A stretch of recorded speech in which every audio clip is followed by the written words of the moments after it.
programas, ¿no?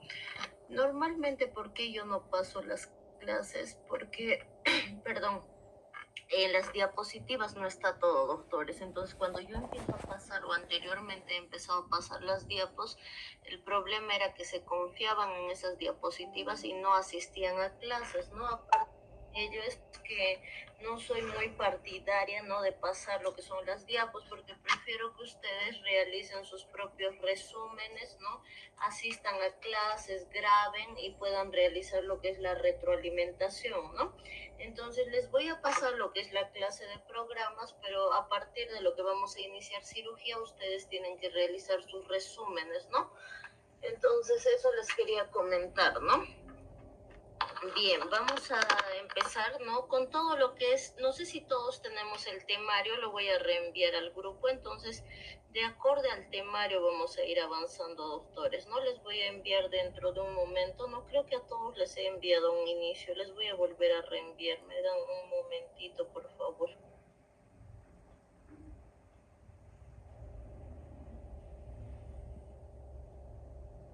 Les acabo de enviar el temario, ¿no? Este es el nuevo temario que estoy manejando, entonces es todo lo que hemos tocado en programas, ¿no? Hemos tocado desde tuberculosis, ¿no? Hemos tocado, ¿no? Dengue, COVID, fiebre amarilla, rabia, ¿no? Ahora vamos a tocar lo que es malaria, ¿no? Leishmaniasis no vamos a tocar porque ya no es algo que esté, o sea, presente ahorita, ¿no? Entonces lo que es viruela de mono, lo que es leishmaniasis ahorita no está presente, entonces no vamos a tocar, ¿no? Porque no les van a preguntar en el examen, ¿no?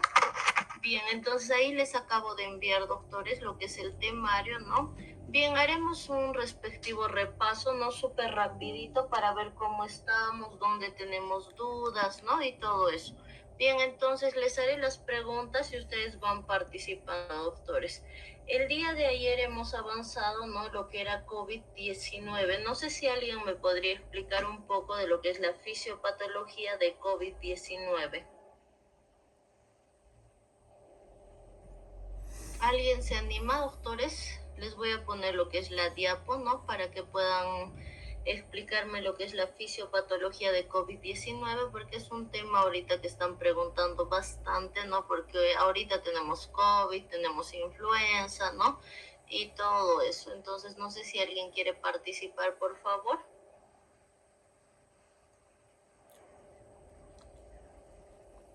¿Alguien nos puede explicar, no? ¿Qué es lo que hace la proteína Spike? ¿Cuál es su función de la proteína Spike?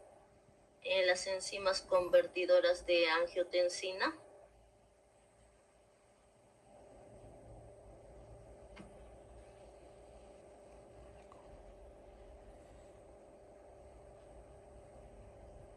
¿Alguien se acuerda, doctores, de lo que es la fisiopatología de COVID-19 o no nos acordamos?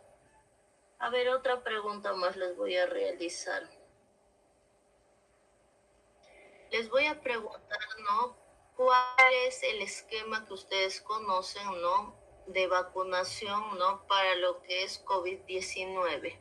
Esa es pregunta de examen de grado también, ¿no? ¿Cuál es el esquema, ¿no? Que conocen, ¿no? Para lo que va a ser la vacunación de COVID-19. No sé si alguien me podría indicar. Buen día, doctora. Buen día, doctora Melanie. Sheila. Perdón, Sheila. ¿Cómo está, doctora? Bueno, yo me acuerdo nada más la de Johnson Johnson porque a mí me colocaron esa, ¿no? Ya. La que te explicó era la que son 3 dosis. Va a haber lo que es un vector que es viral. Va a haber un esquema, lo que es primario, que se va a aplicar, ¿no? En mayores de 18 años. Van a hacer la segunda dosis, que dijo que algo que no se iba a aplicar. Y después de los refuerzos que habían, el primer refuerzo es a los 2 meses de la primera dosis y el segundo refuerzo es a los 4 meses de la primera dosis, del primer refuerzo, mejor dicho.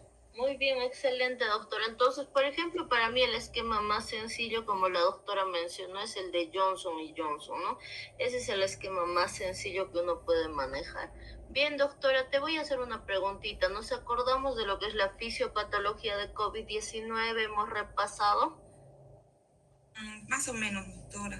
No mucho, sino hasta donde me acuerdo, es el que ingresa por lo que es el sistema respiratorio, por lo que es el ingreso por las gotitas de fluje. Ya, Flujet, muy bien. Y ingresa al pulmón y se replican. Posteriormente va a actuar lo que son las líneas de defensa, ¿no? Lo que son los neutrófilos, macrófagos y las células dendríticas. Aquí las células TCD4 y TCD8 van a actuar lo que son, ¿no?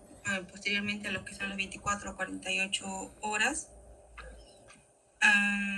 Estas van a provocar, el virus va a provocar lo que son la muerte de los alveolitos y los neumocitos.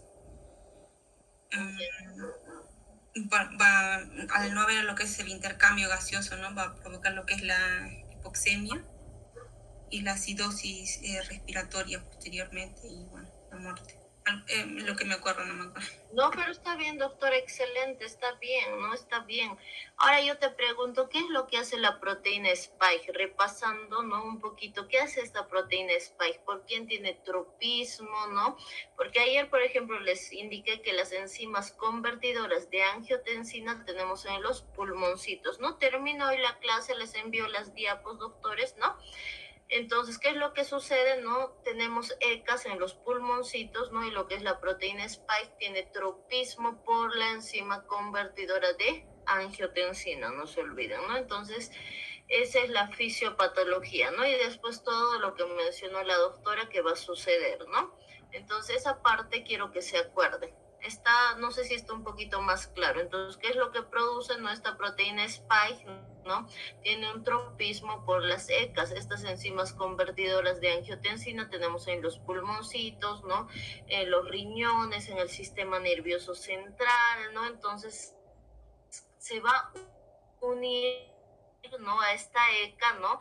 Va a empezar a replicarse, a multiplicarse, ¿no? A nivel de los alvéolos, ¿no? Y posteriormente, ¿no? Vamos a tener la primera línea de defensa, ¿no? La segunda línea de defensa que la doctora mencionó, ¿no? Y se produce en resumen la apoptosis, ¿no? La muerte de los alvéolos, por lo tanto, no va a existir este intercambio de oxígeno y dióxido de carbono. ¿Qué quiere decir? No ingresa el oxígeno, ¿no? Y en que ingresa mi paciente en hipoxemia tampoco sale el CO2. ¿Qué quiere decir? Que vamos a tener un aumento, ¿no? De lo que va a ser del dióxido de carbono, que esto se conoce como hipercapnia, y esta hipercapnia, ¿no? Nos va a conllevar a una acidosis respiratoria, ¿no? Y a la muerte del paciente, ¿no? Bien, eso es lo que quería que se acuerden un poquito. Ahora les voy a preguntar, doctores, respecto a VIH. Necesito que participen sin miedo, no importa si se equivocan, ¿no? Dicen que de los errores se aprende más, ¿no? Entonces acá les voy a preguntar, doctores, por ejemplo, ¿no? De lo que va a ser, ¿no? Del VIH, ¿no? No sé si alguien me puede mencionar y está en la diapo, ¿no? A modo de realizar lo que va a ser retroalimentación, ¿no? ¿A qué familia pertenece el VIH y cuál es el género, ¿no? Y cuál es un poquito de la fisiopatología.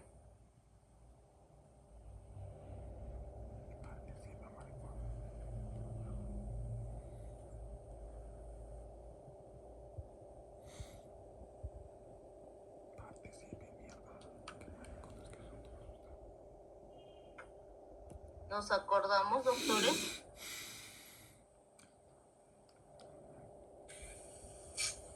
Bueno, como dicen, ¿no? La esta doctora pertenece a la familia Retroviridae del género lentivirus.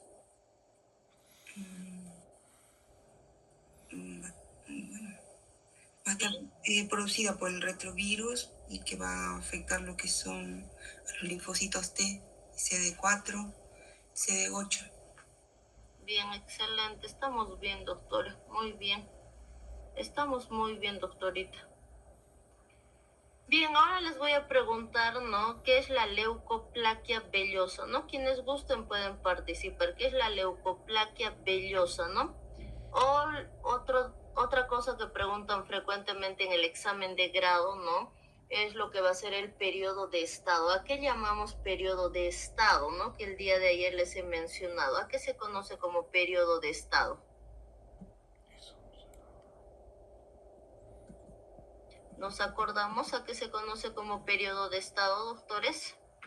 es lo característico de la patología, ¿no? Que quiere decir que en esta etapa que va a presentar mi paciente, ¿no? Como pueden ver, va a presentar pérdida de peso, ¿no? Infecciones oportunistas, candidiasis oral, va a presentar, ¿no? Lo que va a ser neumonías, ¿no? Va a presentar fiebre, ¿no? O sea, va a presentar, ¿no? Cualquier infección oportunista, ¿no? Y bien, acá hemos dicho el periodo de incubación es de 1 semana a 6 meses, ¿no? Y los periodos de pródromo se caracteriza por adenopatías, ¿no? A nivel axilar, ¿no? A nivel inguinal, ¿no? Que se resuelve aproximadamente en 30 días, ¿no? Entonces eso era algo que quería que ustedes conozcan, doctores. Bien. Entonces vamos a empezar con lo que es la clase, ¿no? Voy a terminar el temario, ¿no? De lo que va a ser programas, ¿no? Entonces iniciaremos, doctores, ¿no? Voy a empezar con lo que es el tema de paludismo, ¿no? Bueno, hasta el día de hoy solo una vez preguntaron, ¿no? Porque ahorita, doctores, no hay paludismo, ¿no? Pero les voy a mencionar. Entonces vamos a empezar bien. Aquí nosotros, ¿no? Le conocemos como paludismo o malaria, ¿no? ¿Por qué agente está causado? Está causado por el agente, ¿no? Anópeles, ¿no? ¿Cómo se llama el mosquito? El mosquito se llama Anópeles, ¿no? Entonces aquí nosotros vamos a tener, ¿no? Lo que va a ser el paludismo falciparum, ¿no? El paludismo ovale, ¿no? Vamos a tener el paludismo vivax, ¿no? Y vamos a tener el paludismo malariae, ¿no? Así se le conoce. Entonces nosotros tenemos, ¿no? Estos 4 tipos. ¿Qué es lo que les van a preguntar en el examen de grado, doctores, no? En el examen de grado les van a preguntar, por ejemplo, doctores, ¿no? Aquí, ¿no? ¿Cuál es el más frecuente? Entonces, aquí, ¿cuál es el más frecuente? A nivel de Bolivia, a nivel de Perú, ¿no? Entonces, aquí se van a acordar de un memotécnico, ¿no? Que para mí me parece sencillo y me ayuda siempre a recordarme. Se van a acordar viva mi patria Bolivia, ¿no? Con su falso conejo. Entonces, ¿qué quiere decir? Que aquí más frecuentemente tenemos, ¿no? Lo que va a ser el paludismo, ¿no? Vivax y el falciparum, doctor. Si hablamos entre el falciparum y el vivax, ¿cuál es más frecuente? No, el paludismo falciparum es el más frecuente, no nos olvidemos, ¿no? Porque si hablamos entre el paludismo, ¿no? Falciparum y vivax, ¿cuál es el más frecuente? El falciparum, ¿no? Entonces nosotros vamos a tener, ¿no? Estos 4 tipos, doctores, ¿no? En lo que va a ser respecto al paludismo, ¿no? Entonces lo que yo quiero que se acuerden, ¿no? Es el falciparum, no se olviden, ¿no? Y el vivax, ¿no? Por eso les dije que se tienen que acordar de este memo técnico que es viva mi patria Bolivia, bueno, con su falso conejo, ¿no? Entonces eso no se van a olvidar. Bien, ahora vamos a seguir con lo que va a ser la clase, ¿no? ¿Qué más nosotros tenemos que conocer, no? Tenemos que conocer, ¿no? Que va a tener un tropismo, ¿por quién? Por el hígado, no se olviden. Entonces hemos hablado que cuando hay un tropismo por el hígado, doctores, ¿no? ¿Qué es lo que sucede, no? Primero, acá se produce lo que va a ser una picadura, ¿no? Vamos a iniciar, como todo lo que es en enfermedades tropicales, no se inicia por la picadura, ¿no? De este Anópeles, ¿no? De este mosquito Anópeles. Entonces, ¿qué es lo que va a suceder? Va a empezar a provocar lo que va a ser comezón, lo que va a ser prurito, ¿no?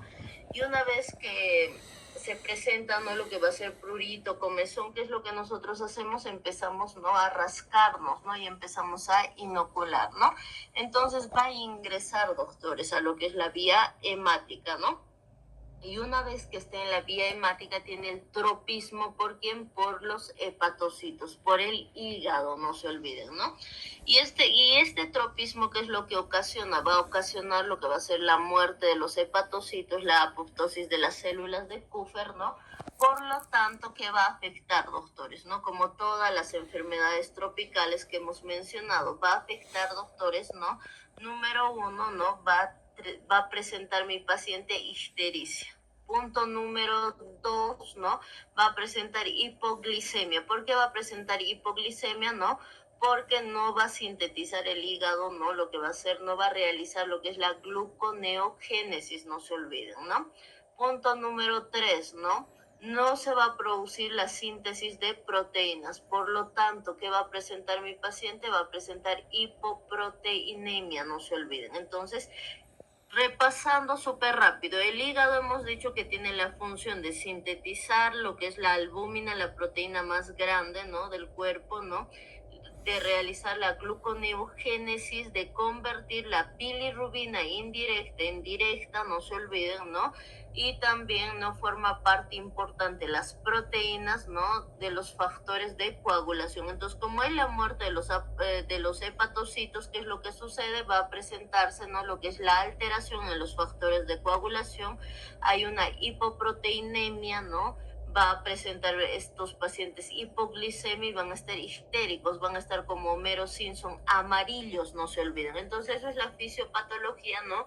De todas las enfermedades tropicales, ¿no? Entonces, eso es lo que ustedes tienen que conocer. Además, doctores, ¿no? Una vez que ingresa a la vía hemática, no tiene el tropismo por el hígado, ¿no? También va a producir, no se olviden, ¿no? Va a ingresar a los eritrocitos y en los eritrocitos va a producir lo que va a ser la muerte, ¿no? La apoptosis de estos eritrocitos, no se olviden. Y como se va a provocar la muerte de estos eritrocitos, mi paciente va a presentar anemia, no se olviden, va a presentar plaquetopenia, ¿no? Entonces todo esto va a englobar, ¿no? Lo que va a ser el paludismo o la malaria, no se olviden. Ahora, el ciclo de lo que es la malaria no les van a preguntar, doctores, ¿no? Nunca han preguntado, ¿no? Es un ciclo muy largo, esto es más de especialidad, no se olviden, no les van a preguntar, pero de lo que es Chagas sí les van a preguntar, no se olviden, ¿no?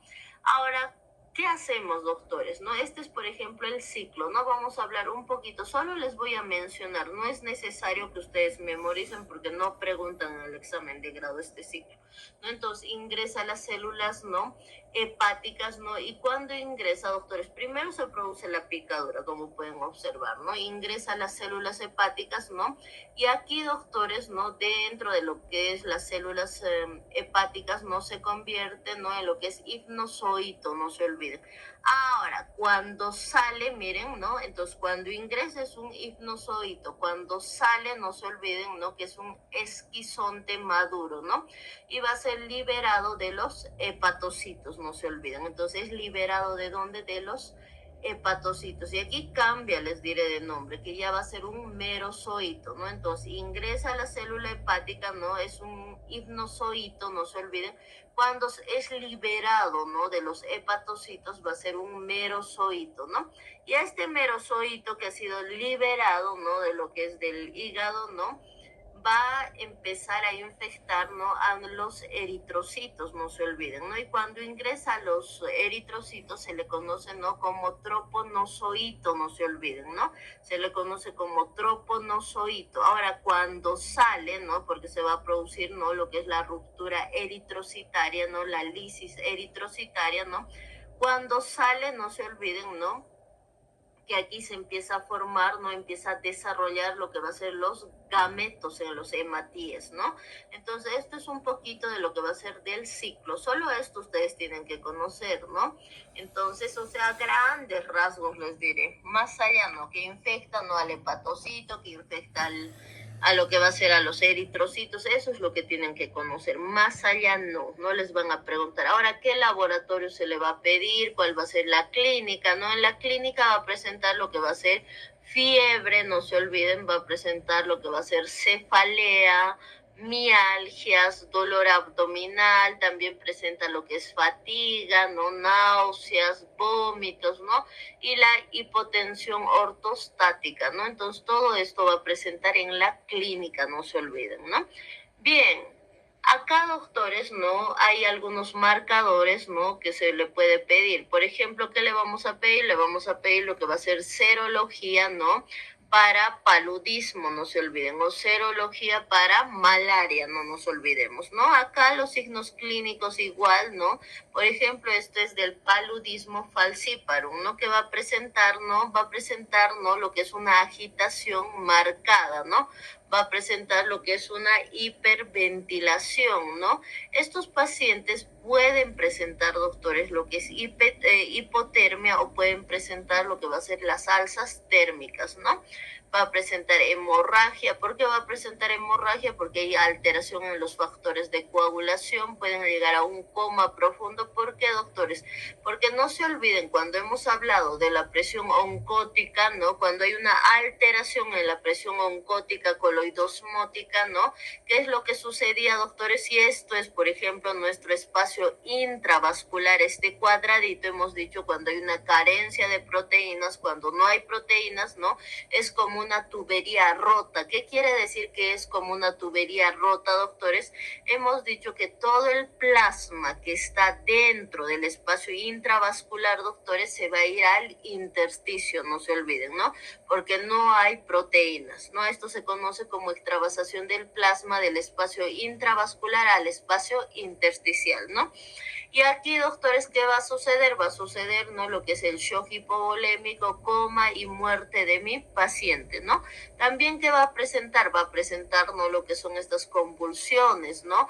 Va a presentar, obviamente, doctores, si hay un shock hipovolémico, ¿no? En lo primero que vamos a pensar es en que en anuria, doctores, ¿no? Y eso es lo que se va a presentar un poco, ¿no? Respecto a lo que es la clínica, no se olviden, ¿no?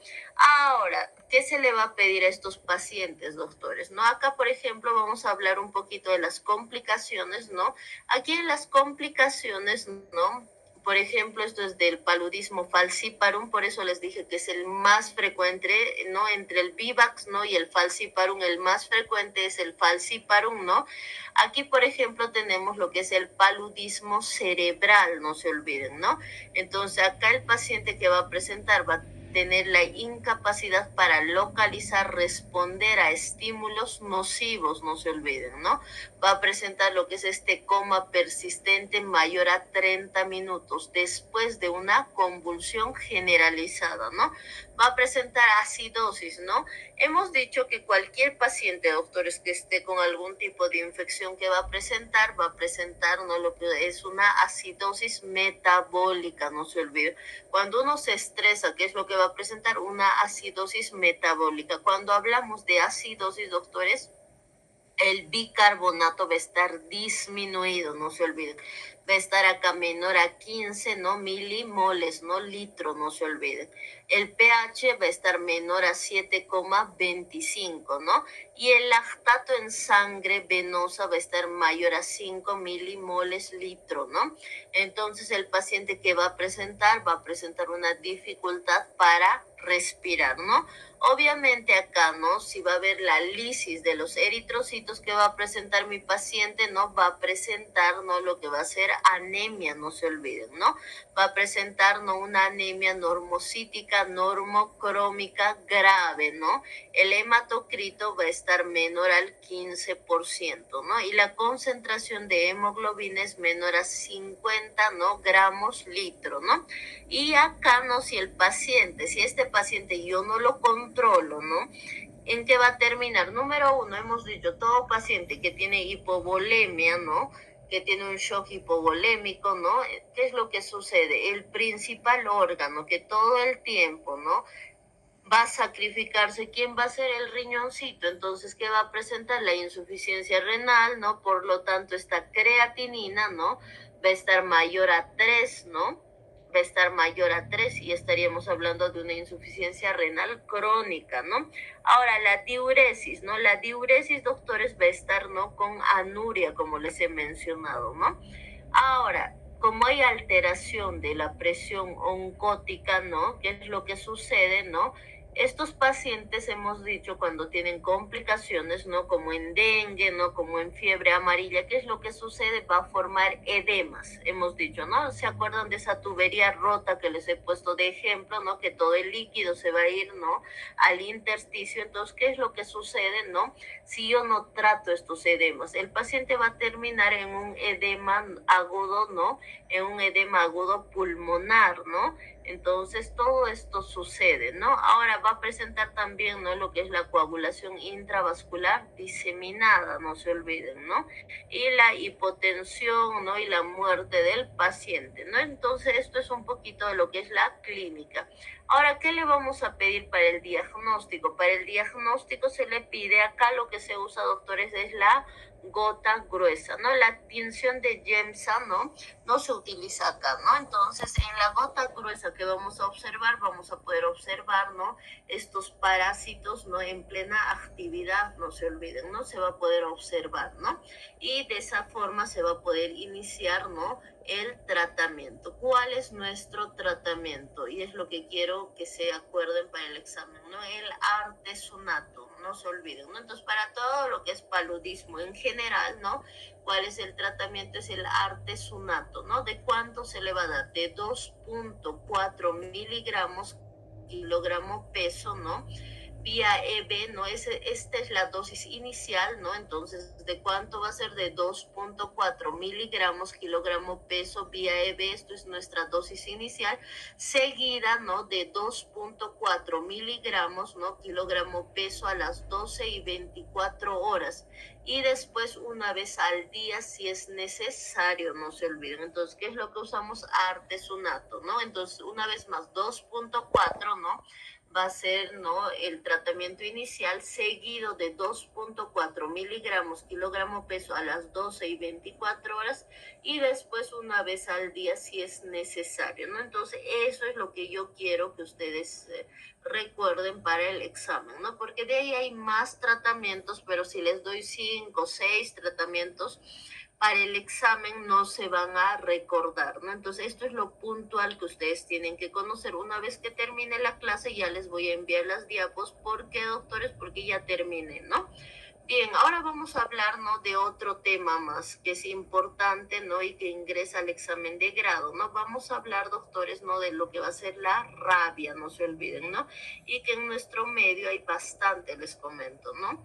Hace poquito, ¿no? Estaban realizando lo que es la vacunación en Sacaba, ¿no? Bien, ¿hemos levantado la mano, doctores? No, no. Entonces vamos a iniciar con lo que va a ser rabia, por favor. Denme un segundito, les voy a compartir.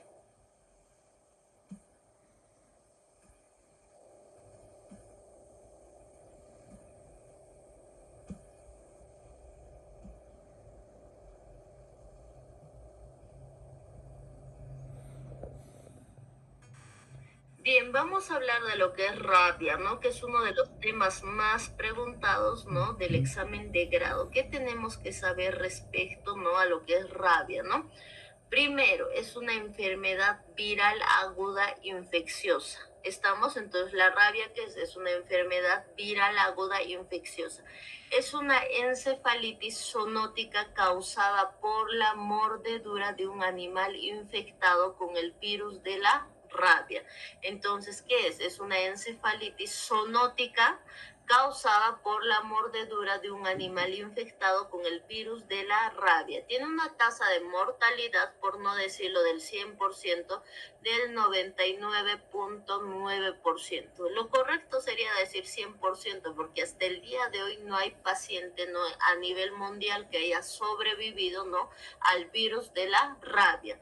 Bien, en uno de los exámenes de grado les comento que preguntaron qué es rabia, ¿no? Entonces, rabia, doctores, ¿no? Deriva del latín que significa locura, no se olviden. Entonces, ¿de dónde deriva, no? La rabia deriva del latín que significa locura, no se olviden. Bien, ¿cuál es el nombre científico? Y aquí se pueden acordar, por ejemplo, del Lisavirus. No todos hemos visto Los Simpson, ¿no? Entonces se van a acordar, ¿no? Que Lisa, por ejemplo, no era súper estudiosa, ¿no? Entonces el nombre científico para rabia es Lisavirus, ¿no? ¿Cuál es la familia? La familia es Rhabdoviridae, no se olviden. Y aquí vamos a hablar un poquito, ¿no? De lo que va a ser las características del virus de la rabia, ¿no? Por ejemplo, ¿no? Tiene la forma de una bala, no se olviden, ¿no?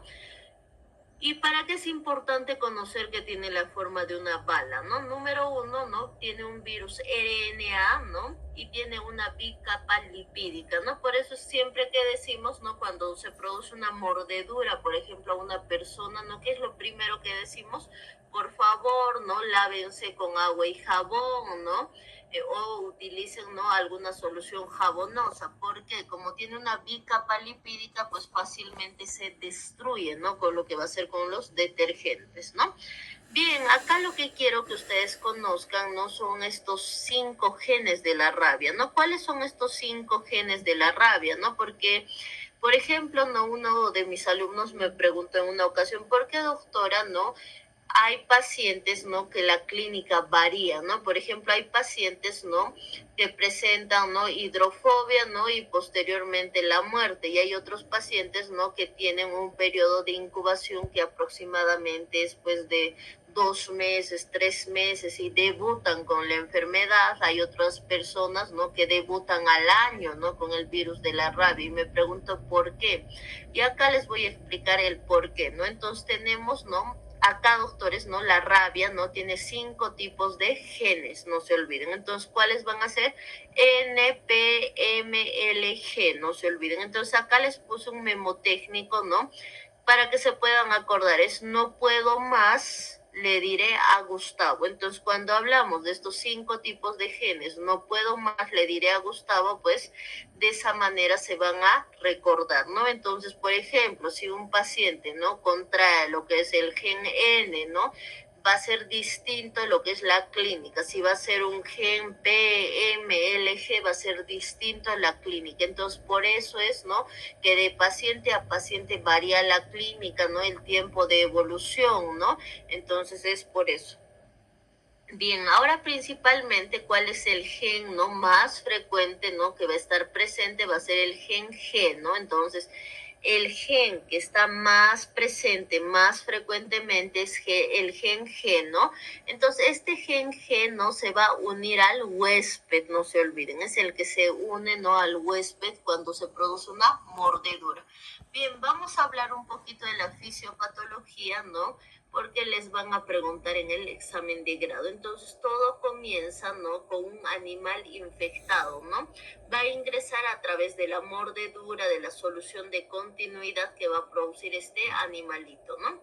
La puerta de entrada es a través de la mordedura de estos animales, ¿no? Que inoculan el virus dentro del organismo. No se olviden, ¿no? Que van a inocular el virus dentro del organismo. El lugar inicial de la infección son las fibras musculares, ¿no? Bien, y aquí vamos a hacer un paréntesis, ¿no? Una vez que se produce, ¿no? Como pueden observar en esta imagen, ¿no? Aquí tenemos un perrito rabioso, ¿no? Se produce la mordedura, ¿no? Hay una solución de continuidad. ¿Qué hace esta proteína, este gen G, ¿no? ¿Qué es lo que hace? No se va a adherir al huésped, no se va a unir al huésped, no se olviden. Entonces este gen G se une al huésped, ¿no? Y empieza, ¿no? Aquí, doctores, ¿no? Va a empezar a ingresar a las fibras musculares, ¿no? Una vez que se adhiere, está dentro de las fibras musculares, ¿no? Va a estar de 48 a 72 horas, ¿no? Sin replicarse, ¿no? Entonces, es aquí, ¿no? Donde nosotros tenemos que iniciar de inmediato el tratamiento, porque hay una latencia de 48 a 72 horas donde el virus dentro, ¿no? De las fibras musculares no se replica. Es aquí donde se tiene que iniciar el tratamiento, ¿no? Bien, posteriormente el virus de la rabia se une al receptor nicotínico. Posteriormente el virus de la rabia se une al receptor nicotínico de acetilcolina. De esa manera genera la endocitosis por diversos mecanismos, ¿no? Y dónde va a llegar, doctores, finalmente alcanza, ¿no? Lo que son las neuronas, ¿no? Finalmente, ¿no? Va a ingresar a lo que va a ser al sistema nervioso central, ¿no? Eso es lo que sucede, ¿no? En el virus de la rabia, no se olviden. Entonces hemos dicho, ¿no? Que primero, repitiendo súper rápido para que lo tengan claro, se produce la mordedura, ¿no? Por un animal infectado con el virus de la rabia, ¿no? Y aquí a través de la solución de continuidad ingresa, ¿no? Lo que va a ser el gen G, ¿no? Va a ingresar el gen G, se va a unir al huésped, ¿no? Y una vez que ingresa a las fibras musculares va a estar latente, ¿no? De 48, ¿no? A 72 horas, donde el virus no se replica, ¿no? Posteriormente, ¿no? Se va a unir al receptor nicotínico, ¿no? De acetilcolina, ¿no?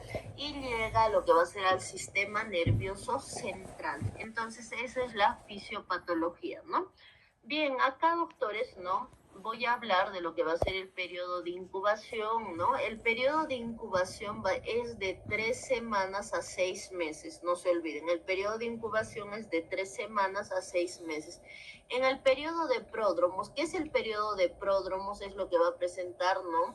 En general el paciente, que quiere decir va a presentar a un inicio fiebre, ¿no? Va a presentar malestar general, presentará un mioedema en el lugar de la mordedura, ¿no? Presentará mialgias, artralgias, ¿no? Entonces el periodo de pródromo quiere decir, ¿no? Todo este malestar en general que va a presentar el paciente. Y el periodo de estado, siempre que les hablen de periodo de estado, es lo característico de cualquier patología. Por ejemplo, si ya llegó al sistema nervioso central, ¿no? ¿Qué es lo que va a suceder? Va a suceder acá, ¿no? Lo que es la aerofobia, va a presentar hidrofobia, va a presentar fotofobia, cialorrea, convulsión, ¿no? Entonces, ¿qué va a presentar? Aerofobia, hidrofobia, fotofobia, cialorrea, convulsión. Además va a presentar el espasmo laringio, no se olviden, ¿no? Presenta espasmo laringio. Y finalmente, ¿no? Va a presentar este edema cerebral o miocarditis, ¿no? ¿Y cómo va a presentar el edema cerebral? No se olviden que la presión intracraneana, ¿no? Lo normal es de 10 milímetros de mercurio, ¿no? Entonces, aquí no se olviden, se está formando, ¿no? Por ejemplo, ¿no? Lo que va a ser, ¿no? Va a existir, ¿no? Lo que va a ser edema cerebral. Entonces, como hay edema cerebral, ¿no? El cráneo está osificado, ¿no? No va a tener, ¿no? Esta expansibilidad, entonces va a empezar a comprimir al bulbo raquídeo, ¿no? Y como comprime al bulbo raquídeo va a producir paro cardiorrespiratorio, no se olviden. Entonces aumenta esta presión intracraneana que va a estar mayor a 10 milímetros de mercurio, ¿no? Y va a comprimir lo que es el bulbo raquídeo. ¿Y qué es lo que va a suceder? Va a suceder, ¿no? La muerte del paciente, este paro cardiorrespiratorio, no se olviden, ¿no? Entonces puede presentar miocarditis también, ¿no? Y casi, ¿no? Casi por no decir el 100%, el 99.9% de pacientes mueren, ¿no? ¿Y qué se hace para el diagnóstico, doctores, no? Llega este tipo de paciente, ¿qué es lo primero que hacemos? Si recuerdan, en las clases no se llena, ¿no? 3 fichas epidemiológicas, ¿no? ¿Y cuáles van a ser? La primera ficha epidemiológica, ¿no? Se llena para el hospital, para el centro de salud, ¿no? La otra ficha epidemiológica va a ser para el programa y la tercera ficha epidemiológica es para el paciente, ¿no? Bien, una vez que se llenó la ficha epidemiológica se va a realizar el lavado, ¿no? Del área afectada, ¿no? Antiguamente, que decía la literatura, que tenía que yo escobillar a este paciente, no se tenía que escobillar, no se olviden, no al paciente durante 30 minutos con agua jabonosa. Pero si nosotros hoy en día vemos la nueva actualización, ¿no? Y conocemos la fisiopatología, ¿para qué le voy a escobillar, doctores? Si lo único que voy a realizar es introducir este gen, ¿no? Más adentro, ¿no? Y voy a contaminar más. Entonces, hoy en día el lavado es a chorro, ¿no? Con agua jabonosa, ¿no? El lavadito es a chorro, ¿no? Por 30 minutos durante 3 ciclos, ¿no? Ya no es como antes, que se escobillaba, ¿no? Hoy en día ya no, doctores, ya cambió eso, ¿no? Bien. Y además, ¿no? Una vez que nosotros, ¿no? Hemos visto la herida, si hay una solución de continuidad amplia, ¿no? Que se hace puntos de aproximación, ¿no? Eso es lo que vamos a realizar, no se va a suturar como tal. Ahora, además, en estos pacientes debo iniciar lo que va a ser el antibiótico. ¿Qué antibiótico vamos a utilizar? Vamos a utilizar lo que es la doxiciclina, ¿no? ¿Por qué estoy utilizando la doxiciclina? ¿No? Yo sé que me van a decir, no uso la doxiciclina, ¿no? Porque en la piel hay estafilococo, hay estreptococo, entonces por eso estamos usando. Está bien, no está mal, les diré, pero se usa específicamente porque el perrito en la boca va a tener, no solo va a tener pues gram positivos, va a tener gram negativos, anaerobios, va a tener múltiples gérmenes a nivel de la boca este perro, ¿no? Entonces, Por eso es que se utiliza principalmente para cubrir lo que es el estafilococo, ¿no? Que es el germen más frecuente que el perrito tiene en la boca, ¿no? Además de E. coli. E. coli también tiene bastante, les diré, en la boca, ¿no? Entonces se le da lo que es doxiciclina de 100 miligramos cada 12 horas, ¿no?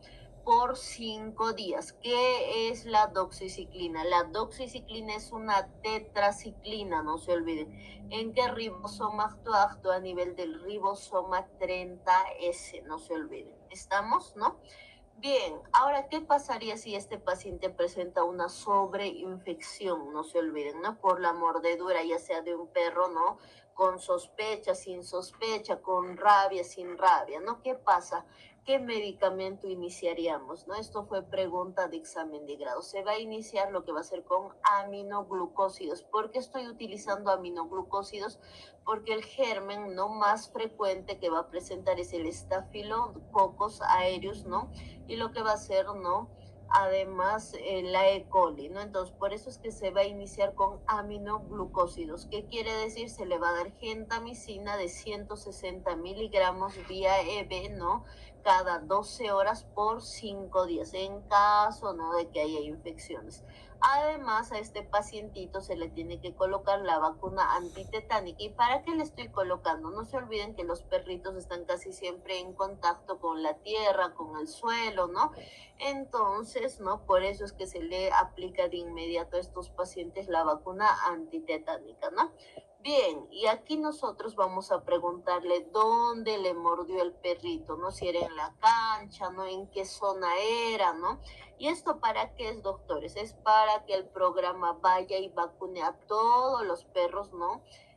A todos los perros a nivel, doctores, ¿no? De las 5 cuadras, ¿no? 5 cuadras a la redonda, ¿no? Va a vacunar a todos estos perros, ¿no? Una vez que ustedes den la dirección, doctores, ¿no? 5 cuadras a la redonda, tiene que aplicar a todos los perritos, ¿no? Bien, y además, ¿no? Si es que dice, por ejemplo, la paciente, ¿no? Que le mordió en la cancha, ¿no? Entonces, y era un perro, ¿no? Que estaba aislado, ¿no? Que de repente ella se sentó en las banquitas que hay, el perro le atacó sin que ella le haya molestado, ¿no? Entonces, y era un perro que estaba con cialorrea. Entonces, aquí ya nos está indicando que era un perro con rabia, no se olviden, ¿no? Ahora, si nos dice, por ejemplo, ¿no? Que a todas nos gusta acariciar a los animalitos, ¿no? Y está bien, les diré, a mí me encantan los perros, tengo 4 perros, ¿no? Pero hay que tener cuidado, doctora, siempre hay que tener cuidado. Si uno le quiere dar comidita, pues le das a una cierta distancia, porque no sabes, ¿no? Si ese perrito puede estar con rabia o no está, ¿no? Por ahí está aparentemente asintomático, entonces hay que tener cuidado, ¿no? Sobre todo con los niños, ¿no? Hay que tener bastante cuidado. Entonces, aquí, si era un perrito, supongamos que yo lo acaricié de repente, ¿no? Y el perro reaccionó, es lo más normal, les diré que haya reaccionado, porque yo soy alguien desconocida para ese perro, ¿no? Y por eso se haya producido la mordedura, ¿no? Bien, entonces acá vamos a empezar. Si es un perro sin sospecha, doctores, no es un perrito sin sospecha, supongamos es de la vecina, ¿no? Entonces se le va a pedir su carnet de vacunación. Si tiene la carnet de vacunación el perrito, no se inicia, doctores, ¿no? Lo que va a hacer el tratamiento. Pero si la vecina dice que no tiene las vacunas, ¿no? Y no se olviden, cada año se tiene que vacunar a los perritos. ¿Por qué se tiene que vacunar cada año, no? Se les vacuna cada año porque ellos no forman anticuerpos, doctores. No son como nosotros, ¿no? Que si yo recibo una vacuna voy a formar anticuerpos, ¿no? No, a ellos por eso se les vacuna cada año, doctores. ¿No? Porque no tienen memoria inmunológica. Los animalitos no tienen memoria inmunológica, ¿no? Entonces, si es un perro sin sospecha, doctores, pero no tiene vacunas, no se inicia lo que es el esquema de tratamiento, que va a ser 7 dosis, 3 refuerzos, no se olviden. Entonces, el esquema de tratamiento es 7 dosis, 3 refuerzos. ¿Cada cuánto va a ser, doctores? Va a ser cada 16 días, no se olviden, va a ser cada 16 días, ¿no? Acá les voy a poner, va a ser cada 16 días, ¿no? Entonces, no nos olvidemos, va a ser cada 16 días, ¿no? Entonces va a ser cada 16 días, ¿no? Entonces eso nosotros tenemos que tomar en cuenta. Bien, eso es lo que tienen que conocer. Ahora vamos a hablar, doctores, también no se le conoce, ¿no? También a este esquema como esquema reducido, ¿no? Se le conoce también como esquema reducido, ¿no? O perro sin sospecha, no se olviden. Se le conoce como esquema reducido o perro sin sospecha. Bien. Ahora vamos a hablar de lo que va a ser, ¿no? Un perro con sospecha, ¿no? Entonces, si es un perrito con sospecha, ¿no? Va a cambiar el esquema de tratamiento. El esquema va a ser 2 refuerzos cada 10 días, ¿no? El esquema va a ser 2 refuerzos cada 10 días, doctores, ¿no? Entonces, acá, por ejemplo, es 14 dosis, ¿no? 2 refuerzos cada 10 días, ¿no? Va a ser 14 dosis diarias, 2 refuerzos cada 10 días, no se olviden. Bien, además acá, doctores, ¿no? Para que no se vayan a confundir, ¿no? Cuando nosotros estamos hablando, ¿no? De lo que va a ser un perro, ¿no? Con sospecha también se le conoce, ¿no? Como esquema clásico, ¿no? Les pueden decir, háblame del esquema clásico, ¿no? O háblame de un perro con sospecha, ¿no? ¿Cuál es el esquema que se hace, ¿no? Entonces acá seguido, doctores, ¿no? Depende mucho dónde le ha mordido a la persona. Si supongamos le ha mordido en la cara, no le ha mordido a nivel de los pulpejos de las manos, de los pulpejos de los pies, ¿no? Aquí tenemos, ¿no? Más fibras nerviosas, ¿no? Y va a ser más rápido que llegue al sistema nervioso central el virus de la rabia. Entonces, ¿qué se hace en esos casos, no? En esos casos se utiliza lo que va a ser el suero antirrábico. Vamos a utilizar el suero heterólogo y homólogo, ¿no? El suero, doctores, heterólogo deriva, ¿no? De lo que va a ser, ¿no? Deriva, ¿no? De los animalitos, por ejemplo, se saca, ¿no? Este suero de las mulas, doctores, ¿no? También se saca de los ratones albinos, doctores, ¿no? Se saca de los ratones albinos, de las mulas, de los caballos, no se olviden, ¿no? De ahí se saca estos sueros, doctores, ¿no? El suero heterólogo. Solo tenemos el suero heterólogo, ¿eh? ¿Y cómo se va a realizar el tratamiento con el suero heterólogo, no? El tratamiento se va a iniciar, ¿no? 50-50, doctores, ¿no? Entonces el tratamiento se va a realizar, doctores, 50-50. ¿Qué quiere decir, no? El suero heterólogo, doctores, que es 40 unidades internacionales, kilogramo peso, ¿no? Le vamos a colocar de estos 40, ¿no? 50, doctores, o sea, hablando, ¿no? Para que no se confundan, 20-20, doctores. Entonces acá, para que no se confundan, no vamos a colocar 20-20, doctores, ¿no? ¿Qué quiere decir? Esto es igual a 50-50. ¿Estamos? Entonces, ¿qué quiere decir? Que se le va a aplicar, doctores, ¿no? El 50%, ¿no? A nivel intramuscular, ¿no? Entonces, cuando yo hablo a nivel intramuscular, no se puede aplicar a nivel glúteo, lo que va a ser este suero heterólogo. ¿Por qué no le puedo aplicar en el glúteo, no? Porque hay bastante tejido adiposo y no va a haber una absorción adecuada, no se olviden. Se le va a vacunar, no se olviden, ¿no? Directamente a nivel del deltoides, ¿no? En el deltoides se le tiene que aplicar, ¿no? O en alguna región intramuscular. Bueno, si no quiere aplicarse en el deltoides, ¿dónde se le puede aplicar? A nivel del vasto externo, ¿no? A nivel del muslo, ¿no? Que es puro músculo, no se olviden, ¿no? Pero no en el glúteo. ¿Estamos? Entonces, se le va a aplicar, ¿no? Lo que es 50, doctores. Ahora, ¿y los otros 50 qué hago, no? Ya con este 50 ya se le ha aplicado y con el otro 50 ¿qué hago, no? El otro 50%, ¿no? Se le va a aplicar a nivel de la mordedura, va a ser, ¿no? Intradérmico, ¿no? Si le mordió en la carita le voy a aplicar el 50% y el otro 50% que hemos hecho se le ha aplicado, ¿no? A nivel de lo que va a ser, ¿no? Del deltoides. ¿Estamos? Entonces, en eso consiste el suero heterólogo. Es un derivado, ¿no? Se saca este suerito, ¿no? De la mula, ¿no? De lo que va a ser de los caballos, ¿no? De los ratones albinos, ¿no? Para ser más específicos, de los ratones albinos lactantes menores, ¿no? Es así como está en el libro, ¿no?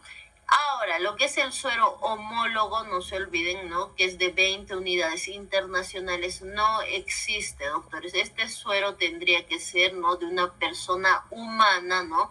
Que ha sobrevivido, ¿no? A lo que es a la mordedura, ¿no? Del virus de la rabia y hasta hoy en día no se tiene, doctores, ¿no? No ha sobrevivido todavía ninguna persona, ¿no? Y además en este tipo de perros, doctores, se los decapita, ¿no? ¿Qué quiere decir, doctores, no? Se los decapita, ¿no? Lo que es la cabeza, ¿no? Se lleva a anatomopatología, ¿no? Y acá se va a poder encontrar estos corpúsculos de Negri, doctores, ¿no? Entonces, ¿qué se hace? Se decapita, ¿no? Este animalito, ¿no?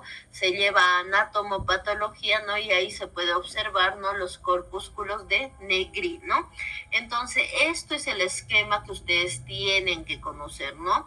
Ahora hay esquemas, ¿no? Que te dicen desde el día, doctores, ¿no? Pero esos esquemas ustedes se van a complicar. Por ejemplo, ¿no? Les voy a poner del esquema reducido, ¿no? Del esquema reducido del perro sin sospecha, ¿no? Por ejemplo, el esquema que nos indica, ¿no? Que los refuerzos, por ejemplo, ¿no? Va a ser el día 10, 20, 60, ¿no? Y todo esto ustedes se van a equivocar ese día, ¿no? Porque es mucho número, ¿no? Y además el jurado no quiere esos detalles, ¿no? Con que ustedes les digan, ¿no? Que 7 dosis, ¿no? 3 refuerzos, ¿no?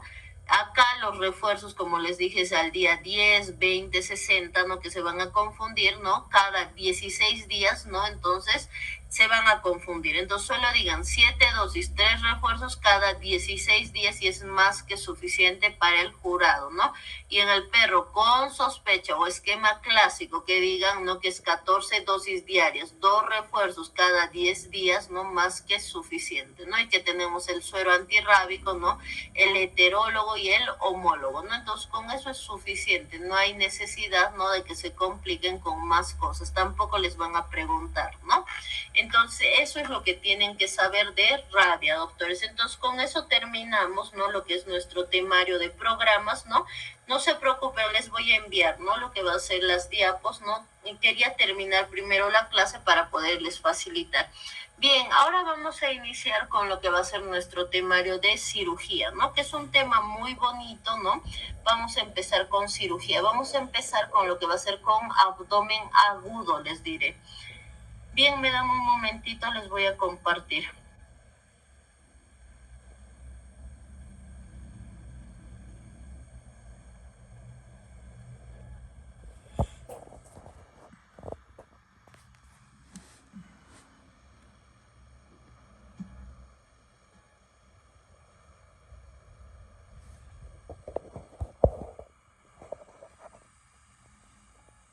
Bien, vamos a empezar con lo que es abdomen agudo, ¿no? Cirugía es un tema bonito, les diré. Vamos a empezar por abdomen agudo quirúrgico, ¿no? Acá tenemos que conocer qué es un abdomen agudo quirúrgico, ¿no? Entonces se considera o se puede considerar como un conjunto de signos y síntomas.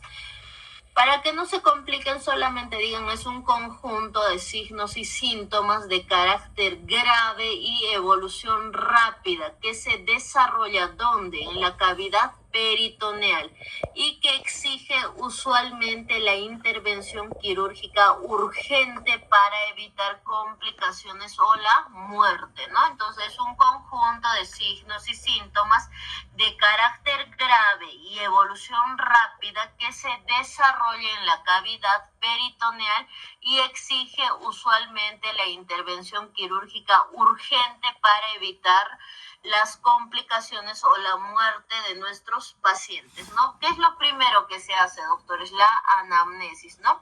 ¿Qué es la anamnesis? Han preguntado en el examen de grado, ¿no? Se trata de enfocarse de manera detallada en el dolor, ¿no? En los problemas precedentes y síntomas asociados, ¿no? Iremos a buscar el tipo de dolor, cuándo se inició, cómo se inició, ¿no? Voy a indagar, no se olviden. Eso es anamnesis. Ahora, aquí se van a acordar de Alicia, ¿no? Del País de las Maravillas, que les van a preguntar. Esto necesito que conozcan bien para que ustedes puedan realizar una buena historia clínica, doctores, ¿no? Entonces, ¿cómo yo evalúo el dolor? Y es acá donde me voy, doctores. Por ejemplo, ¿no? Muchas veces empiezan por el tipo de dolor, doctores. Es como yo empiece, doctores, ¿no? A vestirme, ¿no? O sea, es como, por ejemplo, doctores, ¿no? Yo inicio, ¿no? En manera desordenada, desorganizada mi historia clínica, doctores, ¿no? Es como, por ejemplo, ¿no? Primero, doctores, ¿no? Yo me quiera colocar, ¿no? El zapato, después las medias, ¿no? Entonces es lo mismo, doctores, ¿no? Entonces todo esto tiene una cronología. ¿Qué quiere decir? ¿No? Yo no puedo empezar primero con el dolor, doctores, después irme, ¿no? Con qué se atenúa, después voy a ir a localizar. Por ejemplo, las historias clínicas, ¿cómo inician? Les voy a poner un ejemplo, ¿no? Inician, por ejemplo, paciente, ¿no? Con cuadro clínico de un día de evolución caracterizado, ¿no? Por presentar, ¿no? Irradiación, ¿no? Supongamos, ¿no? En hipogastrio, ¿no? A mesogastrio, ¿no? Entonces todo desorganizado. Entonces, ¿cómo se tiene que iniciar? Primero se tiene que iniciar, doctores, ¿no? Con la antigüedad, ¿no? ¿Cuándo inició, no? Entonces, ¿cuándo inició, doctores, no? Punto número 2, la localización. ¿Dónde le duele a mi paciente? No se olviden, ¿no? Lo que va a ser la topografía a nivel abdominal. Posteriormente a que yo ya localicé el dolor, ya voy a hablar de irradiación. No se olviden que los pacientes no son doctores del área de salud, entonces ustedes, ¿no? Por teoría tienen que hacer la historia clínica, ¿no? Por teoría, si mi paciente tiene, por ejemplo, les pongo, ¿no? Tiene una colecistitis, doctores. ¿Dónde va a ser el dolor? En hipocondrio derecho y irradia región interescapular, doctores, ¿no? O irradia región de epigastrio, no se olviden. Entonces yo tengo que colocar, porque no puede ser que en el examen de grado digan, pero doctor, la paciente no me ha dicho, pero ustedes son médicos y conocen, ¿no? Lo que es la teoría. Entonces ustedes tienen que darle al jurado lo que quiere escuchar, doctores, ¿no? Con lo que les va a calificar, doctores. ¿Estamos? Entonces siempre hay irradiación en todo dolor. ¿Estamos? Ahora, el carácter del dolor, tengo que colocar si es tipo quemante, punzante, opresivo, sordo, urente, doctores, transfixiante, ¿no? Entonces yo tengo que colocar el carácter del dolor, siempre, doctores, ¿no? La intensidad, ¿no? La intensidad se evalúa, doctores, ¿no? Lo que es la intensidad de 1 a 10, doctores. Cuando hablamos de 0 es ausencia, ¿no? Entonces, si el paciente me dice 8/10, 9/10, van a colocar en la escala del dolor, ¿no? Y esto que siempre les voy a mencionar, tienen que colocar con qué se atenúa, ¿no? Por ejemplo, se atenúa en reposo, se exacerba, ¿no? A la deambulación, con la actividad física, ¿no? Entonces, estos parámetros tienen que estar en su historia clínica. Les voy a poner un ejemplo, ¿no? De apendicitis. Paciente con cuadro clínico de 12 horas de evolución, caracterizado por presentar dolor en región abdominal, ¿no? Caracterizado por presentar dolor abdominal, ¿no? En región de epigastrio, ¿no? Que migra a mesogastrio, ¿no? O pueden colocar, ¿no? El dolor en epigastrio, ¿no? Que irradia, ¿no? A mesogastrio o que migra, ¿no? A mesogastrio y que se acentúa en fosa ilíaca derecha. Ahí estoy localizando y estoy colocando la irradiación. El carácter, ¿qué carácter va a ser? Va a ser tipo cólico, no se olviden. Va a ser tipo cólico, ¿no? Con una intensidad 8/10 en la escala del dolor o en la escala de EVA, ¿no? Que se atenúa con el reposo, ¿no? Que se atenúa con el reposo y se exacerba a la deambulación. Ahí colocan, pues además refieren, ¿no? Náuseas que llegan al vómito, nunca se colocan náuseas y vómitos, es náuseas que llegan al vómito en 6 oportunidades de contenido alimenticio, ¿no? Coma, anorexia, coma, malestar general, motivo por el cual acude al Hospital México, donde médico de turno, previos laboratorios y placa radiográfica, decide su internación al servicio de cirugía. Coma, paciente indica, ¿no? Que el 7 de agosto, ¿no? A horas 8 de la mañana se le realizó una apendicectomía sin complicaciones, cursando su primer día, segundo día de internación. Refiere mejoría del cuadro clínico de ingreso. De esta forma se hace, ¿no?, lo que es una presentación de historia clínica. Es abismal, ¿no?, entre la diferencia de lo que es, pues, el internado, ¿no?, y lo que es el examen de grado. Entonces, de esta forma se presenta. Y miren cómo yo estoy redactando, doctores, ¿no? Entonces, para eso me sirve Alicia, doctores, además de evaluar el dolor. Entonces, esto me tienen que plasmar en una buena historia clínica, doctores, ¿no? Y esta parte para mí es importante, ¿no? Eso les quería comentar, ¿no? Bien, seguimos. Entonces, acá cómo se realiza, ¿no?, lo que es el examen físico a nivel abdominal, ¿no? Se realiza primero, ¿no?, como están los ojitos, por la inspección. ¿Qué voy a poner en la inspección? Pues si hay cicatrices, doctores, ¿no? Aquí, ¿no?, si presenta, ¿no?, simetría, ¿no? Entonces, aquí voy a poder observar, ¿no?, las características a nivel abdominal, doctores, ¿no? Bien, después de la inspección, doctores, viene lo que va a ser la auscultación, doctores, ¿no? Entonces aquí vamos a evaluar, ¿no?, lo que va a ser los ruidos hidroaéreos, ¿no? Si están aumentados, si están disminuidos, no se olviden, ¿no? Ahora, ¿cuántos ruidos hidroaéreos, doctores, son los normales, no? Por cuadrante, los ruidos hidroaéreos tiene que ser 5 ruidos hidroaéreos, doctores, ¿no? Tiene que ser de 5, doctores, ¿no? De 5 a 8 ruidos hidroaéreos por minuto, no se olviden, ¿no? Por cuadrante. ¿Estamos? Bien, después nos vamos a ir a la palpación, ¿no? En la palpación, ¿no?, siempre se va a iniciar, ¿no?, del lado contralateral al dolor. Primero se inicia con una palpación superficial, posteriormente con una palpación profunda. Hablamos de una palpación profunda cuando es de 5 centímetros o de 6 centímetros de profundidad, ¿no? Y después se realiza lo que va a ser la percusión, ¿no? Bien, vamos a empezar por la inspección, ¿no? Aquí para que puedan ustedes grabar, doctores, ¿no? Número 1. Voy a evaluar la piel, la simetría, si hay cicatrices, si hay hernias, doctores. Por ejemplo, en una pancreatitis, doctores, ¿no? ¿Qué puedo observar, doctores? En una pancreatitis complicada, ¿no? Podemos observar, ¿no?, este signo, ¿no?, de Cullen, de Gray-Turner, doctores, ¿no? Que va a ser esta equimosis periumbilical, ¿no? Y vamos a poder observar también nuestra equimosis a nivel de los flancos, no se olviden. ¿Estamos? Entonces, eso, por ejemplo, en una pancreatitis, ¿no? Acá está, doctores, el signo de Cullen, ¿no? Miren esta equimosis periumbilical, ¿no? Y podemos ver acá también esta equimosis, ¿no?, a nivel de los flancos. Esto es la de Gray-Turner, ¿no? Eso, por ejemplo, en una pancreatitis. Bien, por ejemplo, acá puedo evidenciar, ¿no?, posterior a una cirugía, ¿no?, a una apendicectomía convencional, ¿no?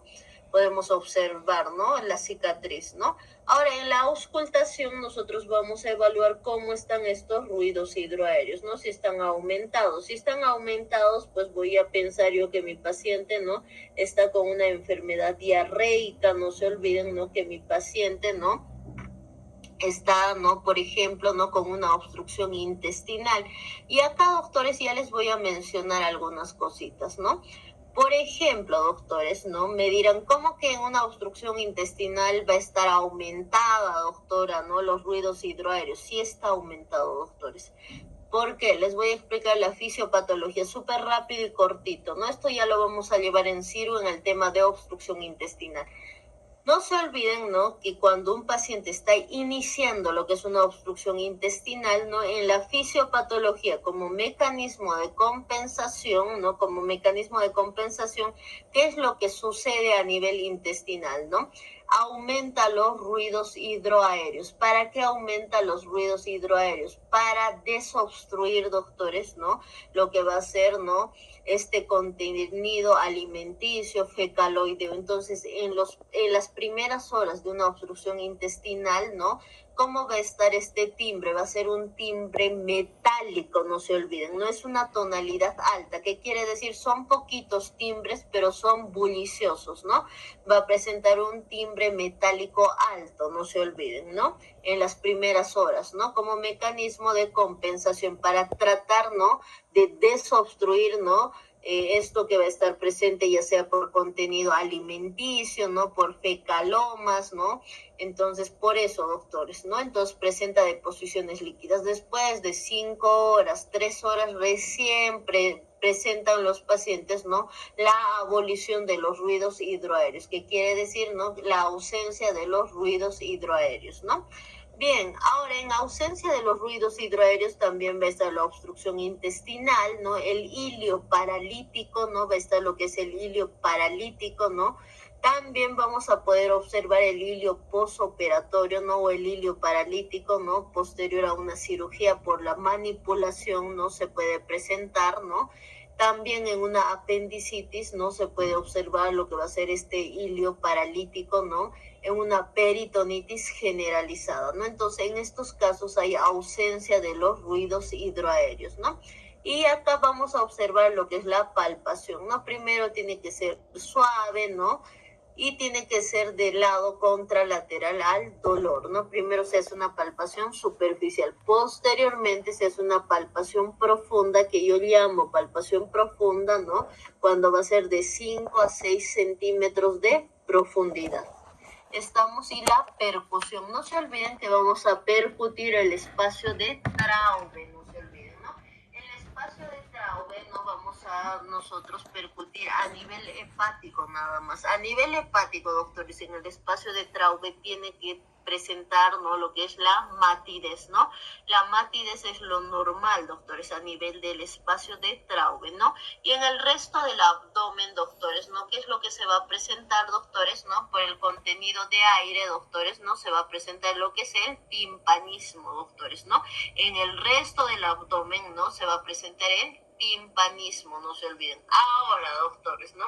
¿En qué yo voy a pensar si a nivel abdominal, supongamos, hay matidez? Si hay matidez, yo voy a pensar, ¿no? Que mi paciente está presentando una ascitis, ¿no? Que tiene tumores, ¿no? Entonces, eso es lo que quería un poquito, ¿no? Que repasemos. Ahora, aquí se va a presentar, ¿no? 3 tipos de dolor, no se olviden que va a ser el dolor visceral, el dolor somático y el dolor referido. Vamos a hablar de lo que es la clasificación de Kritzman. Les pueden preguntar como clasificación de Kritzman, ¿no? O como abdomen agudo, no se olviden. Cuando vamos a hablar de lo que es la clasificación de Kritzman o de abdomen agudo, tienen que conocer, ¿no? Porque abdomen agudo no solo hay en cirugía, les comento. Vamos a tener, por ejemplo, también en ginecología, ¿no? Bien, vamos a empezar por lo que va a ser inflamatorio. En inflamatorio vamos a tener lo que va a ser la apendicitis, no toda la citis, ¿no? Apendicitis, ¿no? Colecistitis, diverticulitis, pancreatitis, salpingitis, ¿no? Entonces, en inflamatorio tenemos todas las citis, apendicitis, colecistitis, diverticulitis, pancreatitis, salpingitis. Ahora, cuando hablamos, ¿no? De lo que es perforativo, por ejemplo, acá se acuerdan rapidito, ¿no? A nivel del sistema gastrointestinal, ¿no? ¿Qué se puede perforar, no? Una úlcera gástrica perforada, ¿no? Vamos a tener una úlcera duodenal perforada, ¿no? Una úlcera ileal perforada, ¿no? Esto puede ser por neoplasias también, ¿no? Entonces, a nivel gastrointestinal se van a acordar, ¿no? De lo que va a ser perforativo. Ahora, cuando hablamos de obstructivo, ¿no? Por ejemplo, cuando hay bridas, ¿no? Adherencias, ¿no?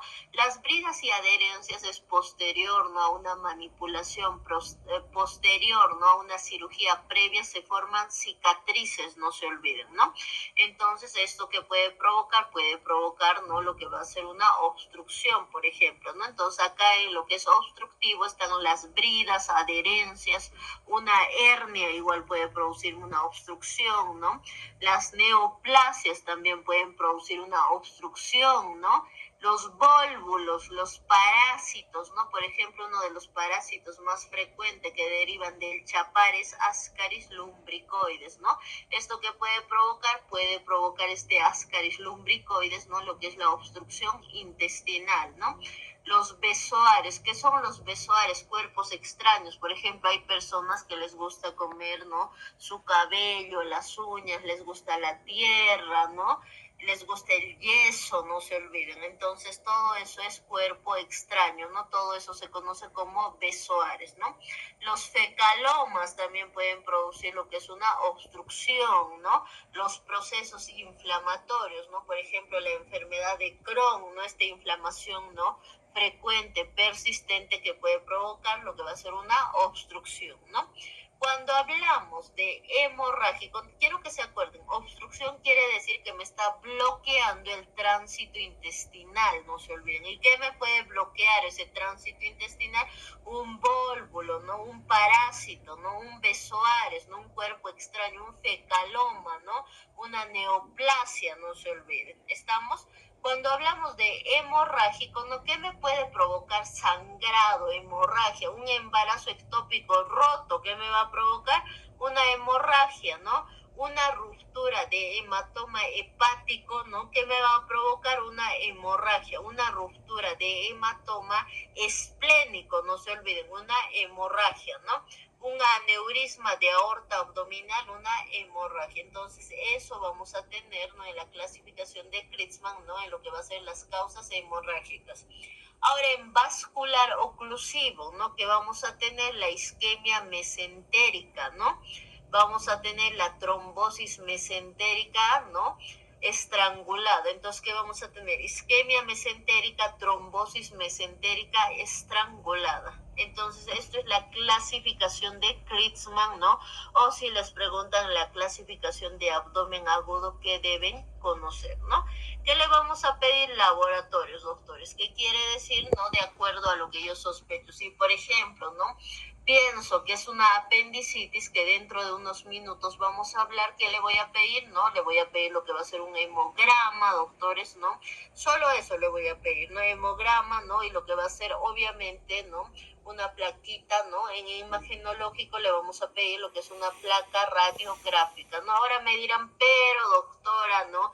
El libro, ¿no? De Savinstone indica, ¿no? Que se le tiene que hacer resonancia, que se le tiene que hacer tomografía, sí, pero nosotros tenemos que hablar del medio, ¿no? A nivel de Bolivia, ¿qué se hace? Aquí en Bolivia, doctor, es uno de los gold estándar para apendicitis, es una placa radiográfica simple de abdomen, no se olvide. Ahora, el Savinstone sí indica tomografía, resonancia, ¿no? Bien, entonces aquí le pido, ¿no? De acuerdo a lo que yo voy a sospechar. Si es una pancreatitis, le pediré amilasa lipasa. Si estamos hablando, ¿no? De colecistopatías, ¿no? Le pediré bilirrubina total, ¿no? Indirecta, directa, fosfatasa alcalina, ¿no? Entonces acá los laboratorios es de acuerdo a lo que yo estoy sospechando, doctores. No es que todos estos laboratorios yo tengo que pedir y causarle un gasto, pues, abismal a mi paciente, no, sino de acuerdo a la patología nosotros vamos a pedir los laboratorios específicos. ¿Estamos? Entonces eso es lo que yo quería que ustedes conozcan un poquito de abdomen agudo. Ahora vamos a hablar, doctores, y les voy a compartir lo que es un tema bonito, ¿no? Y es el mejor tema, siempre les digo a mis alumnos que les podría tocar, doctores, ¿no? Por ejemplo, apendicitis, ¿no? Es uno de los mejores temas que les puede tocar en cirugía, ¿no? Bien, ahorita les voy a compartir.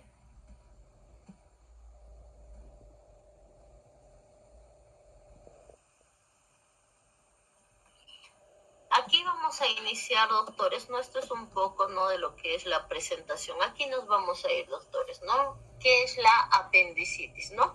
Entonces, la apendicitis es la inflamación del apéndice vermicular. Entonces, ¿qué es la apendicitis? Es la inflamación del apéndice vermicular, ¿no? Vamos a hablar un poquito de la epidemiología. ¿Es más frecuente en hombres o en mujeres? Es más frecuente en el sexo femenino, ¿no?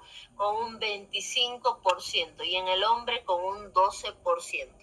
Voy a repasar un poquito lo que es la anatomía para que se puedan ubicar, ¿no? Algunos detallitos. Entonces aquí tenemos el apéndice vermiforme, el apéndice vermicular, como lo quieran llamar. Y esto quiero que se acuerden. Acá quién está el ciego, doctores, ¿no? Apéndice vermiforme, vermicular y acá está el ciego, no se olviden, ¿no? Vamos a ir, doctores, ¿no? Con lo que va a ser el colon ascendente, esto que está en verde, esto es el colon ascendente. Esto que está en azul, ¿no? Es el colon transverso. Y acá viene, ¿no? Lo que está en rosadito, el colon descendente, el sigmoides, ¿no? Acá está el recto y el canal anal, ¿no? Entonces quiero que se acuerden muy bien, doctores, de lo que va a ser del ciego, ¿no? Y del apéndice vermiforme. ¿Bien? Les van a indicar este dibujito que ustedes lo realicen para el examen de grado. Les diré, los cirujanos piden bastantes dibujos, ¿no? Seguimos entonces. Bien, vamos a hablar de lo que es la anatomía, ¿no? ¿Cuál es su anatomía, no? No se olviden acá, ¿no? Que el apéndice no mide de 7 a 8 centímetros de longitud, ¿no? Es de 7 a 8 centímetros de longitud. Pero acá les voy a dar un memo técnico. Se van a acordar que la longitud es de 8 centímetros y la mitad de 8, ¿cuánto es? 4. El diámetro va a ser de 4 milímetros, ¿no? Más facilito para acordarme, ¿no? Entonces, ¿cuánto mide 8 de longitud? El diámetro va a ser la mitad de 4 milímetros, ¿no? Bien, anatómicamente es un divertículo verdadero, ¿no? Tiene una forma cilíndrica flexosa, ¿no? Anatómicamente es un divertículo verdadero, tiene una forma cilíndrica flexosa. ¿Estamos? Bien, la irrigación es pregunta de examen de grado y por favor tienen que conocer, ¿no? Entonces está irrigado por la arteria apendicular, miren doctores, ¿no? Acá está la arteria apendicular, rama de la arteria ileocólica, rama de la arteria ileocólica y a su vez, ¿no? Rama de la arteria mesentérica superior. Una vez más, es pregunta de examen de grado. Está irrigado por la arteria apendicular, rama de la arteria ileocólica, a su vez rama de la arteria mesentérica superior, ¿no? En las venas, que no preguntan, les voy a mencionar, ¿no? Las venas son tributarias de las venas mesentéricas, ¿no? Y los nervios, ¿no? Los nervios, ¿no? Proceden del plexo celíaco por medio, ¿no? Del plexo mesentérico superior, ¿no? Pero eso tampoco es pregunta de examen de grado, solo esta irrigación, ¿no? Y lo que es el tamaño, ¿no? La anatomía, ¿no? Del apéndice necesito que conozcan bien. Ahora, ¿por qué les dije, doctores, que se acuerden del ciego, ¿no? Aquí vamos a memorizar las diversas posiciones, ¿no? En relación al ciego, ¿no? Con el apéndice. Por eso les dije, no se olviden del ciego, ¿no? Bien, vamos a iniciar por lo que va a ser, ¿no? La posición retrocecal y que esto tenemos que memorizar, ¿no? Entonces aquí la posición más frecuente es la retrocecal, ¿no? En un 41%. Después viene, ¿no? Seguida de lo que es, ¿no? La pélvica, no se olviden, ¿no? La posición pélvica, ¿no? Que va a ser en un 28%. Posteriormente vamos a tener, ¿no? Lo que va a ser la posición subcecal. Esta posición subcecal se presenta en un 11%. 11%. Y la posición no posilial, ¿no? Que se va a presentar en un 9%. La posición posilial que se va a presentar en un 9%. Y la paracecal en un 7% y la preilial en un 4%. Ahora me dirán, todo tenemos que saber con que sepan la retrocecal, la pélvica, ¿no? La subcecal y la posilial más que suficiente. Seguimos. Vamos a hablar un poquito de lo que va a ser la histología, ¿no? Entonces acá vamos a tener lo que va a ser una túnica, ¿no? Cerosa, se va a presentar lo que va a ser una túnica cerosa que estaría acá, ¿no? Está la túnica cerosa. Después viene esta túnica, ¿no? Que va a ser la túnica muscular. Acá está la túnica cerosa, ¿no? La túnica muscular, miren. Aquí viene la túnica submucosa,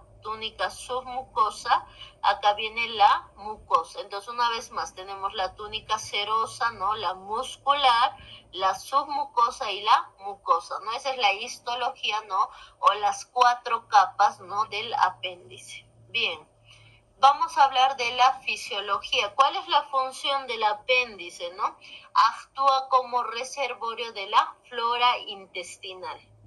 Actúa como órgano inmunitario. ¿Por qué lo llamo que actúa como órgano inmunitario? Porque va a producir lo que va a ser la inmunoglobulina IgA, no se olviden.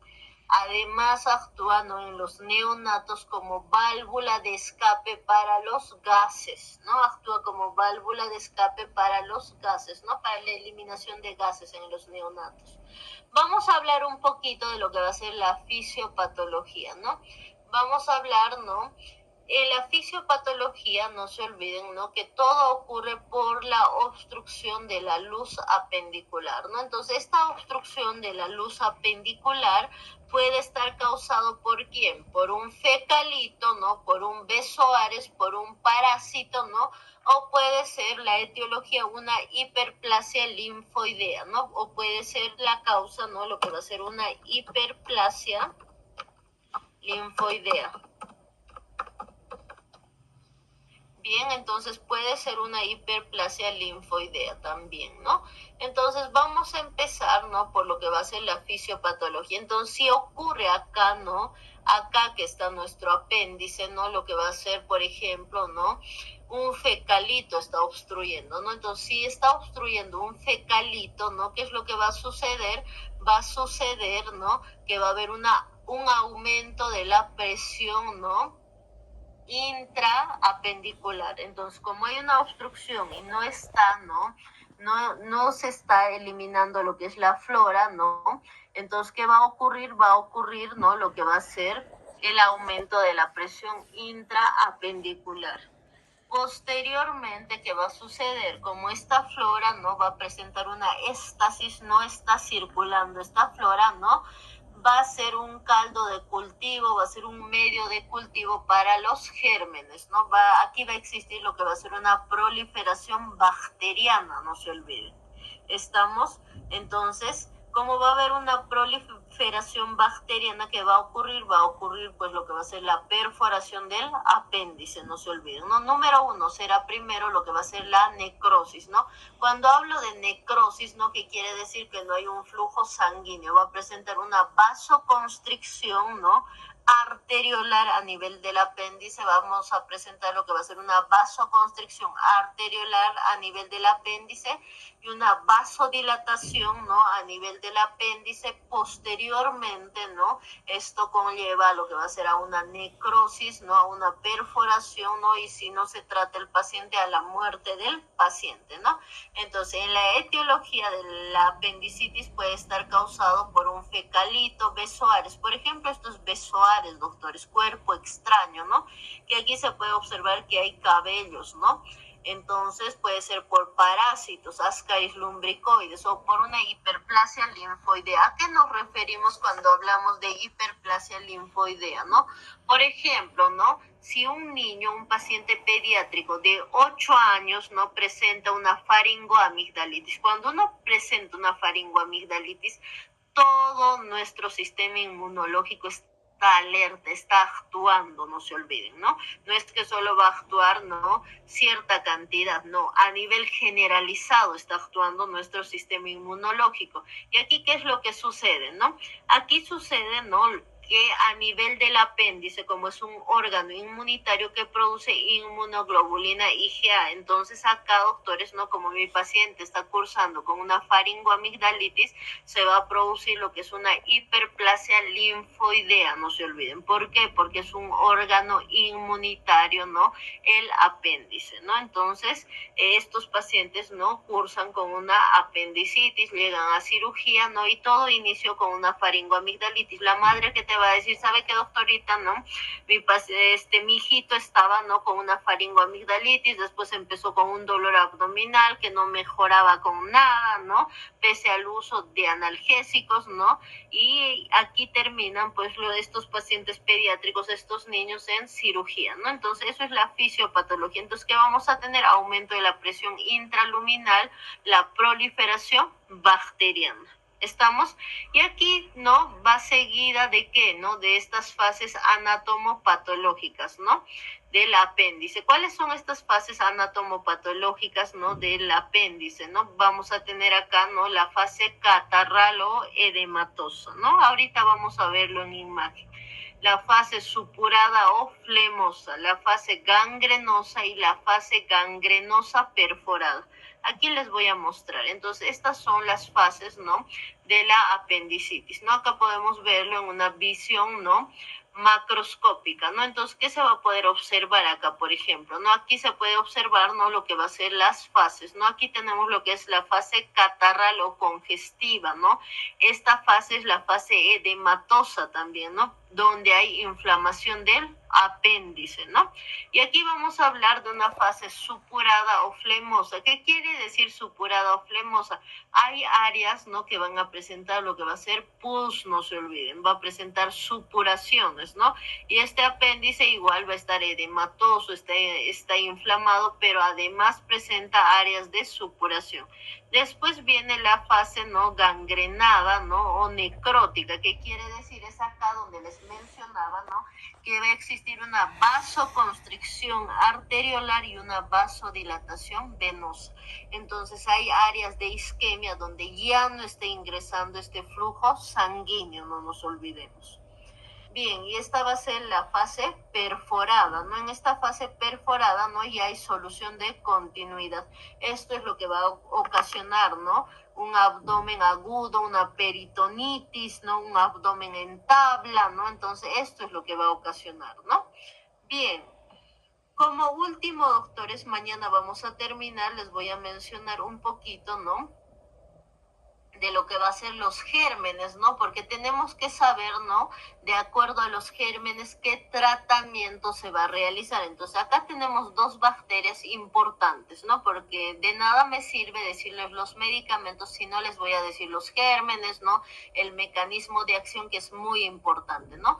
Entonces, aquí vamos a tener dos bacterias. ¿Cuáles son estas, no? Anaerobias y aerobias. En anaerobias va a estar el Bacteroide fragilis en un 80%, que va a estar el Bacteroide fragilis en un 80%. Y en lo que va a ser aerobios, ¿no? Vamos a tener la E. coli. ¿Qué es la E. coli? Es un gran negativo, ¿no? El Streptococcus viridans, que ese es un gran positivo. Esto se encuentra en aerobios. ¿Y por qué les menciono esto? Por ejemplo, en el examen de grado, ¿no? Cuando ustedes colocan su conducta, ¿no? En los medicamentos colocan metronidazol, colocan ceftriaxona, ¿no? Y algunos cirujanos trabajan con metro, más gente, entonces tienen que saber el porqué de los medicamentos que están colocando. Se coloca el metronidazol porque su mecanismo de acción del metronidazol, que va a ser 500 miligramos vía EB cada 12 horas, ¿no? Es cubrir a este bacteroide fragilis en cirugía, que se va a presentar en un 80%. ¿Cuál es su mecanismo de acción, ¿no? Del metronidazol? Actúa inhibiendo la síntesis de ácido fólico, ¿no? Actúa inhibiendo la síntesis de ácido fólico, no se olvide. Entonces, ese es el mecanismo de acción del metronidazol. El metronidazol es para anaerobios, también es para parásitos, ¿no? Ahora, cuando hablamos de aerobios, no siempre los cirujanos que colocan su metronidazol más la ceftriaxona, ¿no? ¿Qué hace la ceftriaxona? Número uno, la ceftriaxona actúa inhibiendo lo que es la pared bacteriana. Ese es su mecanismo de acción, no es una cefalosporina de tercera generación además. Bien, la ceftriaxona, no se olviden, ¿no? Cuando hablamos de las cefalosporinas de tercera generación, cubren más gran negativos. Estamos, pero también cubren gran positivos. De esa forma me va a cubrir la E. coli, ¿no? Que es un gran negativo, y el Streptococcus viridans, que va a ser un gran positivo. ¿Estamos? Entonces esos datitos tenemos que conocer. Bien, vamos a seguir, ¿no? Con los síntomas, ¿no? Los síntomas que va a presentar. Presenta dolor abdominal, presenta anorexia, náuseas, vómitos, ¿no? Y finalmente va a presentar estas fiebres, ¿no? Estas alzas térmicas persistentes. ¿Estamos? La tríada de Murphy. Una cosa es, doctores, la tríada de Murphy y otra muy diferente, la cronología de Murphy. Cuando hablamos de tríada de Murphy, que va a presentar dolor abdominal, náuseas, vómitos y fiebre. Entonces, cuando hablamos de la tríada de Murphy, va a presentar dolor abdominal, náuseas, vómitos y fiebre, ¿no? Y cuando hablamos de la cronología de Murphy, como su nombre dice, doctores, cronología de Murphy es de arriba hacia abajo. Esto quiero que esté plasmado, por ejemplo, en su historia clínica, ¿no? ¿Dónde se inicia el dolor? Se inicia en epigastrio, irradia mesogastrio y se acentúa en la fosa ilíaca derecha, no nos olvidemos. Bien. Esa es la diferencia. Miren la cronología de Murphy. Ustedes ahorita se pueden tocar a nivel abdominal para que no se olviden, ¿no? Donde inician epigastrio, migra mesogastrio o irradia mesogastrio y se acentúa en fosa ilíaca derecha. Y miren la diferencia con lo que va a ser, pues, la tríada de Murphy, que va a ser dolor abdominal, náuseas, vómitos y fiebre. Estas dos es algo que se confunden mucho en el examen de grado. Vamos a seguir con signos y síntomas, ¿no? De los signos y síntomas, la anorexia se presenta en un 90%. Por eso es que cuando les ponía el ejemplo de la historia clínica, les puse anorexia, porque es uno de los, entre los signos y síntomas, el más característico de toditos estos es la anorexia. Después vienen náuseas y vómitos en un 70%, ¿no? Fiebre, después viene diarrea y constipación. Entonces, esto sería todo lo que es la clase de hoy, doctores, ¿no?